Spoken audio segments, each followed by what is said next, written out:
Kantara chapter 1 ಸ್ವಲ್ಪ lag ಆಯ್ತು.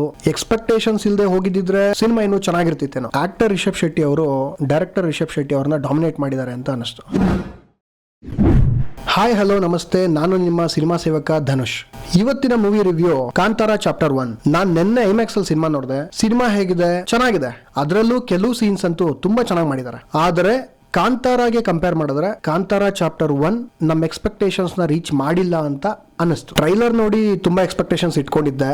Expectations ಇಲ್ಲದೆ ಹೋಗಿದ್ದಿದ್ರೆ ಸಿನಿಮಾ ಇನ್ನೂ ಚೆನ್ನಾಗಿರ್ತಿತ್ತೇನೋ. ಫಸ್ಟ್ ಹಾಫ್ ಅಂತೂ ತುಂಬಾ ಲ್ಯಾಗ್ ಅಂತ ನನಗನ್ನಿಸ್ತು. ಬೇಕಾಗಿರೋ ಸೀನ್ಸ್ ಕಡೆ ಜಾಸ್ತಿ ಕಾನ್ಸಂಟ್ರೇಷನ್ ಕೊಡದೆ ಬೇಡದೇ ಇರೋ ಸೀನ್ಸ್ಗೆ ಜಾಸ್ತಿ ಹೊತ್ತು ಕೊಟ್ಟಿದ್ದಾರೆ. ಸ್ಟಾರ್ಟಿಂಗ್ 20 ನಿಮಿಷ ತುಂಬಾ ಚೆನ್ನಾಗಿ ತಗೊಂಡೋಗಿದ್ದಾರೆ ಕಥನ.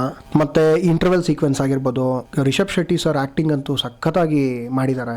ಸೆಕೆಂಡ್ ಹಾಫ್ ಅಲ್ಲಿ ಬರುವಂತ ಕೆಲವು ಸೀಕ್ವೆನ್ಸ್ಗಳು ತುಂಬಾ ಚೆನ್ನಾಗಿ ತಗೊಂಡೋಗಿದ್ದಾರೆ. ಆದ್ರೆ ಬೇರೆ ಎಲ್ಲ ಲ್ಯಾಗ್ ಆಯ್ತು ಅಂತ ಅನಿಸ್ತು. ಇದು ನಾನು ಕಂಡ ಕಾಂತಾರ ಚಾಪ್ಟರ್ 1 ರಿವ್ಯೂ.